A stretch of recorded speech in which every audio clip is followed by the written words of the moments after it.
आज दिवाली है, सारे पक्षी पटाखे फोड़ रहे हैं, दिए जला रहे हैं और बहुत खुश है। पर आपको पता है, दूर कहीं गांव में दिवाली नहीं बनाई जाती थी। आओ मैं आपको उस गांव की कहानी सुनाती हूँ। सुंदरवन के जंगलों में घोर अंधेरा छाया हुआ था। उस जंगलों में कोई भी दिवाली नहीं मनाता था। एक समय था जब लोग यहाँ पर धूमधाम से दिवाली मनाया करते थे। कुछ साल पहले की बात है। इस गांव में टुनटुनी नाम की एक चिड़िया रहती थी। वह अपने घर में बैठी बैठी काला जादू सीखा करती थी।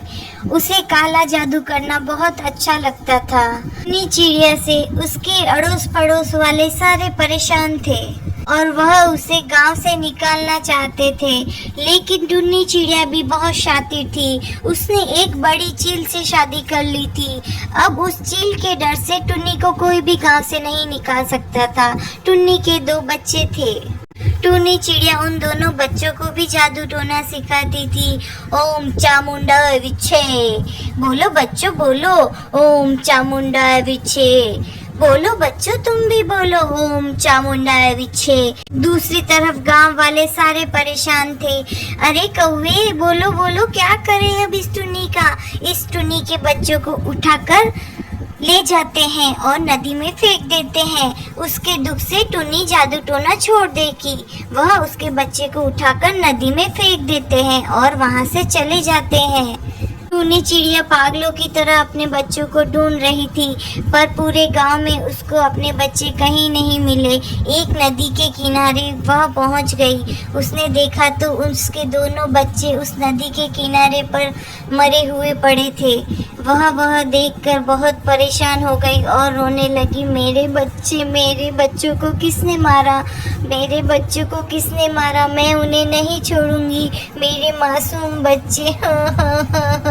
ऐसा कहकर वो अपने घर पर चली जाती है और जाकर अपने पति चील से कहती है, हमारे दोनों बच्चे मर गए, पता नहीं उनको किसने मारा, मैं नहीं छोड़ूंगी किसी को भी। चील भी कहता है, हाँ हाँ हम पूरा बदला लेंगे।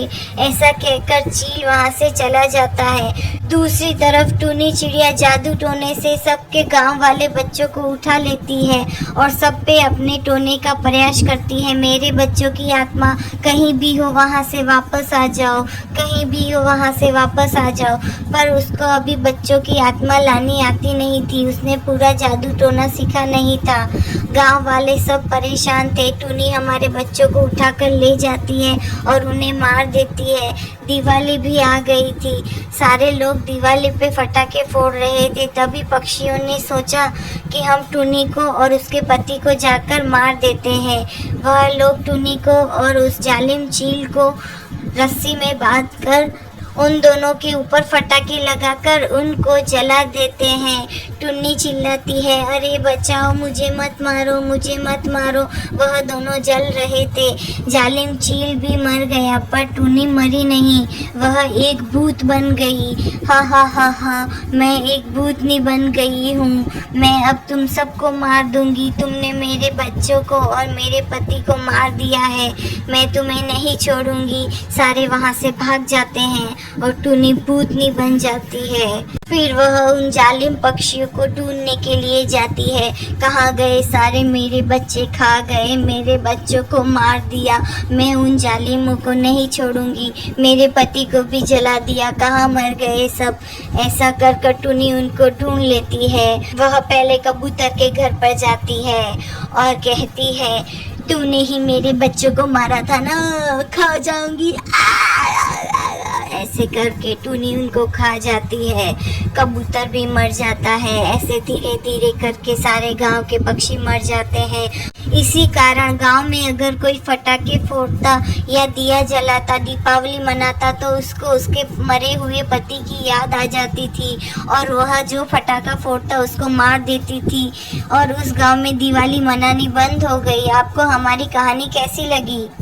अगर आपको हमारी कहानी अच्छी लगी तो हमारे वीडियो को लाइक करें, शेयर करें और हाँ, हमारे चैनल को सब्सक्राइब करना ना भूलें। धन्यवाद मेरे प्यारे दोस्तों। हैप्पी दिवाली।